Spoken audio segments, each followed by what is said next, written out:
जय श्री कृष्णा, जय श्री सीताराम। हरि भक्तों, आज हम जानते हैं वैशाख मास के शुक्ल पक्ष की मोहिनी एकादशी की व्रत कथा, विधि एवं महात्म्य के बारे में। हरि भक्तों, वैशाख मास के शुक्ल पक्ष की इस मोहिनी एकादशी को मर्यादा पुरुषोत्तम भगवान श्री राम का पूजन करने का विधान है। भगवान श्री राम की प्रतिमा को स्नान इत्यादि करा करके, उत्तम वस्त्र पहना करके भगवान श्री राम का बहुत सारे फूलों की माला से श्रृंगार करना चाहिए। उच्च आसन पर भगवान श्री राम को बैठा करके उनकी आरती करनी चाहिए। बहुत सारे मीठे फलों का, मेवे का भोग भगवान को लगाना चाहिए। उसके बाद प्रसाद बांट करके, ब्राह्मणों को भोजन करवा करके दान दक्षिणा देनी चाहिए। सुंदर सुंदर स्तोत्रों से भगवान की कीर्ति का गान करते हुए रात्रि को जागरण करना चाहिए। पृथ्वी पर शयन करना चाहिए। इस व्रत को करने से निंदित कर्मों के पाप से छुटकारा मिल जाता है और अंत में मोक्ष की प्राप्ति होती है। आइए कथा के बारे में जानते हैं। संयम और श्रद्धा के साथ कथा को सुनते हुए अर्जुन भगवान से पूछते हैं कि हे प्रभु, वैशाख मास के शुक्ल पक्ष की एकादशी का क्या नाम है तथा उसके व्रत की विधि क्या है? हे प्रभु, यह सब मुझे आप विस्तार पूर्वक बताइए। तब श्री योगेश्वर भगवान कृष्ण कहते हैं कि हे पांडुनंदन, मैं एक पुरानी कथा सुनाता हूँ जिसको महर्षि वशिष्ठ जी ने मर्यादा पुरुषोत्तम भगवान श्री राम से बताई थी। इसे तुम ध्यान लगा करके सुनो। एक समय की बात है, श्री रामचंद्र जी महर्षि वशिष्ठ जी से कहते हैं कि हे गुरुदेव, मैंने जनक नंदिनी सीता के वियोग में बहुत सारे दुख भोगे हैं। अतः हे गुरुदेव, मेरे दुखों का नाश किस प्रकार से होगा? आप मुझे कोई ऐसा व्रत बताइए जिससे समस्त पाप नष्ट हो जाए, सारे दुखों का नाश हो जाए। तब श्री महर्षि वशिष्ठ जी कहते हैं कि हे श्री राम, आपने बहुत ही सुंदर बात पूछी है। आपकी बुद्धि अत्यंत शुद्ध और निर्मल है, पवित्र है। आपके नाम के उच्चारण मात्र से, स्मरण मात्र से मनुष्य के सारे पाप नष्ट हो जाते हैं और मनुष्य पवित्र हो जाता है। आपने लोगों के कल्याण के लिए हे श्री राम यह बहुत ही अच्छी बात मेरे से पूछी है। अब मैं आपको एक एकादशी का व्रत महात्म्य सुनाता हूँ। हे राम, आप ध्यान लगा करके सुने। वशिष्ठ जी कहते हैं कि हे मर्यादा पुरुषोत्तम श्री राम, वैशाख मास के शुक्ल पक्ष की एकादशी का नाम मोहिनी एकादशी है। इस एकादशी का व्रत करने से मनुष्य के समस्त पाप नष्ट हो जाते हैं। अतः हे राम, दुखी मनुष्य को इस एकादशी का व्रत अवश्य ही करना चाहिए। और इस एकादशी के व्रत के प्रभाव से मनुष्य मोह के जाल से छूट जाता है और उसका अंतःकरण पवित्र हो जाता है। वैशाख मास के शुक्ल पक्ष की इस मोहिनी एकादशी के व्रत को करने से मनुष्य के समस्त पाप नष्ट हो जाते हैं। अब आप इसकी कथा को सुनिए। सरस्वती नदी के किनारे हे राम, भद्रावती नाम की एक नगरी बसी हुई थी। उस नगर के अंदर द्युतिमान नाम का एक राजा राज्य किया करता था। उसी नगर में हे श्री राम एक वैश्य व्यापारी रहा करता था, जो धन धान्य से बड़ा परिपूर्ण था, बड़ा धनवान था। उसका नाम धनपाल था। हे राम, धनपाल नाम का वह वैश्य व्यापारी अत्यंत धर्मात्मा और भगवान श्री विष्णु का भक्त था। धनपाल नाम के उस व्यापारी ने नगर के अंदर अनेक भोजनालय बनाए थे, जिससे नगर का कोई भी व्यक्ति भूखा न रह सके। उसने नगर में प्याऊ, कुआं, तालाब, धर्मशाला आदि बनवाए थे। सड़कों के किनारे उसने आम के, जामुन के, नीम, पीपल इत्यादि के फलदार वृक्ष भी लगाए थे, जिससे राह में चलने वाले पथिकों को, राहगीरों को छाया से सुख मिल सके। उस वैश्य के 5 पुत्र थे, जिसमें से सबसे बड़ा पुत्र अत्यंत पापी वह दुष्ट था। धनपाल नाम के व्यापारी का वह दुष्ट बेटा वेश्याओं और दुष्ट लोगों की संगति करता था। इसमें से भी जब उसे समय मिलता था, तब वह दुष्ट जुआ खेलने में बिताया करता था।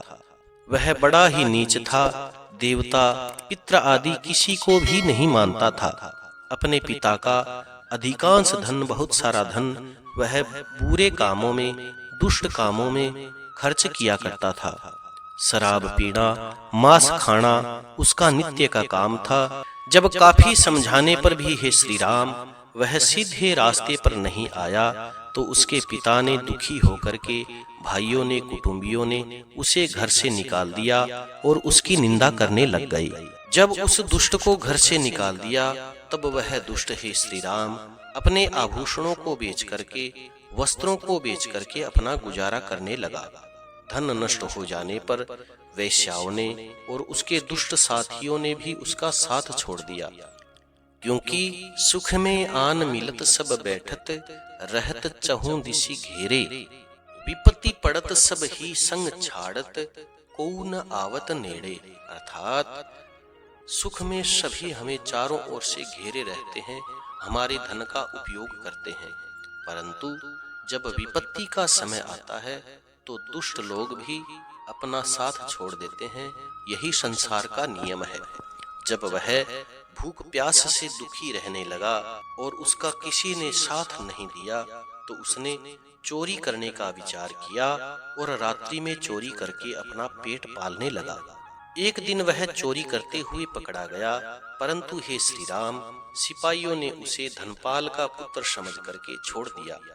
और वह जब दूसरी बार चोरी करते हुए पकड़ा गया, तो राजा के सिपाहियों ने उसके ऊपर कोई दया नहीं करी और पकड़ करके राजा के सामने लेकर के प्रस्तुत किया, सारी बात बताई। तब राजा ने उसे कठिन कारागार में डाल दिया।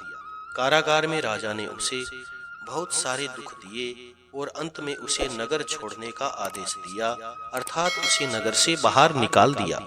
तब वह दुष्ट दुखी होकर के नगरी को छोड़ करके चला गया। जंगल में जाकर के पशुओं को, पक्षियों को मार करके पेट भरने लगा। वह बहेलिया बन गया, अर्थात शिकारी बन गया। हाथ में धनुष और बाण लेकर के पशुओं को, पक्षियों को मार करके खाने लगा और उन्हें बेचने लगा। एक दिन वह दुष्ट भूख और प्यास से व्याकुल होकर के भोजन की खोज के अंदर जंगल में निकल पड़ा और कौंडिन्य ऋषि के आश्रम पर जा पहुंचा। उस समय परम पवित्र वैशाख का महीना था। कौंडिन्य ऋषि माँ गंगा का स्नान करके आ रहे थे। कौंडिन्य ऋषि के वस्त्र गंगा जी के अंदर भीगे हुए थे, जिसके छींटे उस महापापी के ऊपर पड़े तो उसकी बुद्धि निर्मल हो गई, सद्बुद्धि प्राप्त हुई। तब वह दुष्ट पापी कौंडिन्य ऋषि के पास जाकर के हाथ जोड़ करके कहने लगा कि हे ऋषिवर, मैंने अपने जीवन में बहुत सारे पाप किए हैं, कभी भी कोई भी शुभ कर्म नहीं किया।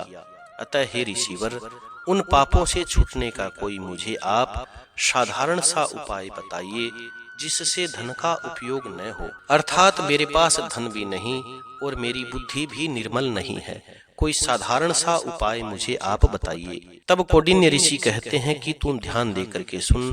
परम पवित्र वैशाख मास के शुक्ल पक्ष की एकादशी का नाम मोहिनी एकादशी है। इस एकादशी का व्रत तू कर। यह एकादशी समस्त पापों को नष्ट कर देती है और बुद्धि भी निर्मल कर देती है।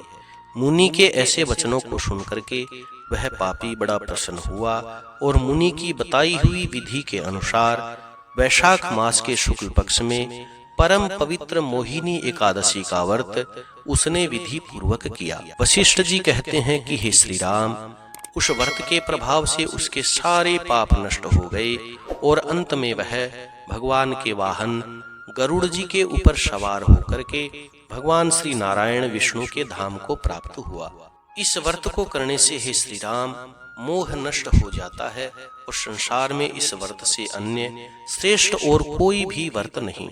इसके महात्म्य को सुनने से, पढ़ने से जो पुण्य होता है वह पुण्य 1000 गौदान के बराबर होता है।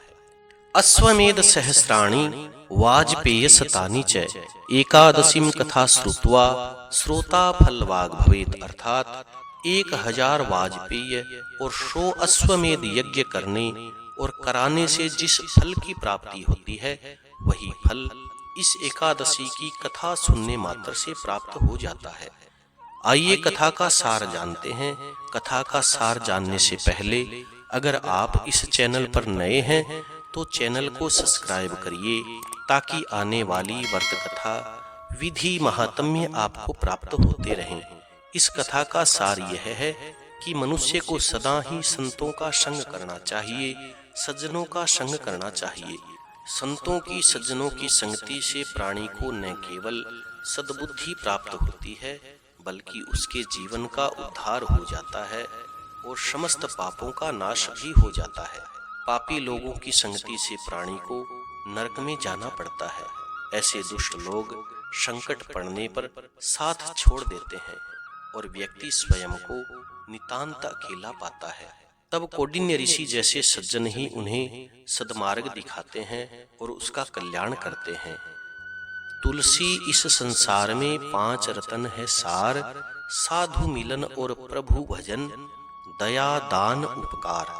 अर्थात मनुष्य को सज्जनों की संगति करनी चाहिए, भजन करना चाहिए, दया दिखानी चाहिए प्रत्येक व्यक्ति के ऊपर, उपकार करना चाहिए। ये 5 रतन ही सार है।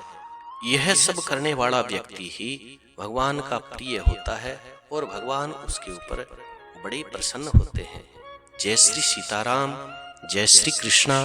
कथा सुनकर के कथा को लाइक करें, शेयर करें और कथा अच्छी लगी हो तो कमेंट में भगवान का मंगलमय नाम अवश्य लिखें। जय श्री कृष्णा, जय श्री सीताराम। चैनल को सब्सक्राइब करें ताकि आने वाली सारी व्रत कथा, विधि, महात्म्य आपको प्राप्त होते रहें। जय श्री कृष्णा।